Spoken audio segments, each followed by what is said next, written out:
আমরার দেশে তখন কুলাকুলি করলে বলে ইমান জাগা, কুলাকুলি করলে বুঝেন না এমন কথা।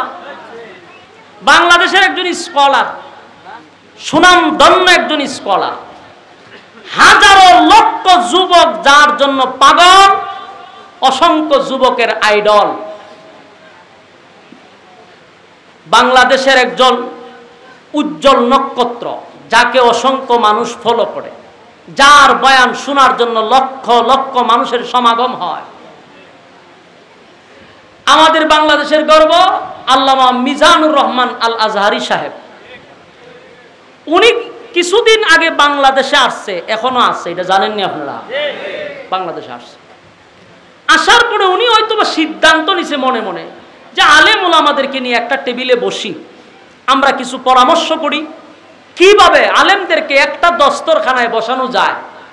এই ফিকির করে উনি একটা বৈঠক করল। সেখানে আমাদের চরমনের বায়ারও ছিল, খেলাফতের বায়ারও ছিল, জমিয়তের বায়ারও ছিল, যত ইসলামিক দল আছে সবাইকে একটা জায়গায় একত্রিত করছে। এর মধ্যে চট্টগ্রামের দুইজন ব্যক্তি ছিল, একজনের নাম হলো হাসান আল আজহারি, আর একজনের নাম কি তাও মোস্তফা আল আজহারি। দুজনই আজহার বিশ্ববিদ্যালয়ে পড়ছে, বাকিটা আমি জানি না। এই দুইজনকেও তারা ইনভাইট করছে। কত উদার হলে, কথা বুঝতেছেন আমার, কতটুকু উদার হলে তাদেরকেও দাওয়াত দিয়ে আনছে। অথচ তাদের কোনো প্রোগ্রামে আজ পর্যন্ত আমাদের গণারা কাউকে দাওয়াত দিয়ে নিছে কিনা আমার জানা নাই। কিন্তু আজহারি সাহেবের উদার মন, উনি তাদেরকেও দাওয়াত দিয়ে আনছে, একই দস্তরখানায় বসাইছে, কুলাকুলি করছে, অন্তর দিয়া মহব্বত দিছে, খাওয়াইছে। এখান থেকে যাওয়ার পরে এখন এরা মাইকের সামনে তওবা করে, হয় আমরা ইমান গেছে গা, আবার নতুন করে কালেমা পড়তেছে। এদের কিছু গুরু আছে, এরা ফতোয়া দিছে, এরা বলে ইমান গেছে গা। এই যে দুইটা লোক, আমি এদেরকে খুব ভালো জানতাম, ভালোবাসতাম, যে শিক্ষিত পোলাপান, ওই অন্যটির মতো জটমট দে লাগায় লারা সারা দেয়, এটির মতো না। এরা কিন্তু কথাগুলি অনেক ভালো লাগে এবং যুবকরা তাদেরকেও মহব্বত করে। স্মার্ট ছেলে, এখনকার যে প্রেক্ষাপট নিয়েও কথা বলতো। ওমা হন গিয়া দি এদের গুরু রয়েছে, প্রত্যেকের মূল কিন্তু একটা জায়গায়, মূলে কিন্তু টানে মানুষকে, কথা হয় না? ওই এদের বড় বড় যে গুরু কতটা আছে, এরা ফতোয়া দিছে যে আজহারি সাহেবের সাথে কুলাকুলি করার কারণে ইমান গেছে গা। বিষয়টা আমি বলার প্রয়োজন মনে করছি, এই জন্য বলতেছি, জানার দরকার আছে আপনাদের। ইমান কেমনে যায় এটা তো জানতেই বল।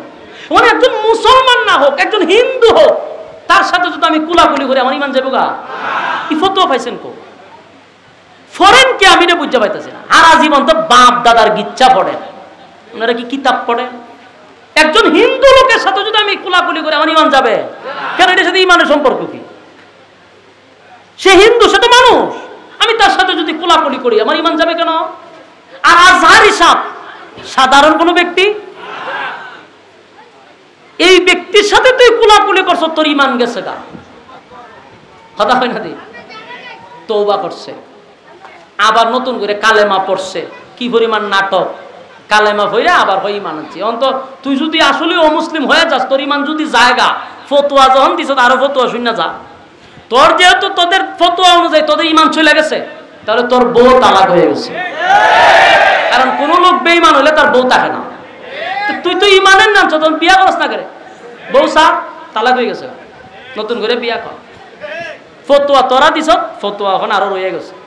ইমান যদি চলে যায় তাহলে বউ তাকে নি, তাহলে নতুন করে আবার বিয়া করার দরকার না। চিন্তা করেন, জাতির ঐক্যের সময় আমরা চাচ্ছি যে সব আলেমরা একটা দস্তরখানায় বসুক।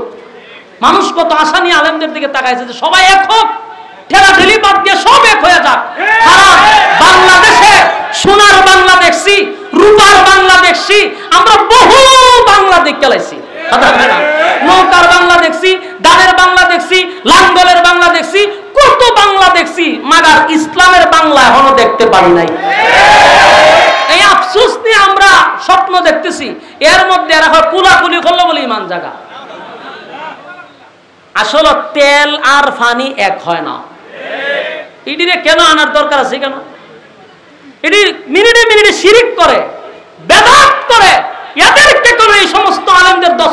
বসানো হয়েছে, এর বাস্তব নমুনা হলো এই এখন বর্তমানে যা দেখতেছি। একজন মুসলমানের সাথে কুলাকুলি করলে তোমার ঈমান চলে যায়। তোমাদের ঈমান এত দুর্বল, তোমাদের ঈমান মাঝে এত কুলাকুলি করলে জায়গা, এত দুর্বল ঈমান নিয়ে চলো তোমরা। মুসলমান মুসলমান হলো ভাই ভাই, আর এক হয় কুলাকুলি হলে ঈমান জায়গা। এখন চিন্তা করেন এদের ঈমান কত দুর্বল, কারণ শিরিক করতে করতে এদের তো ঈমান এমনিই নাই। ঈমান যাইতো না, তিনার মাঝে আসেই কিতা আর টাকতোই কিতা। আল্লাহ আমাদেরকে ফিতনার থেকে হেফাজত করুক, আমিন।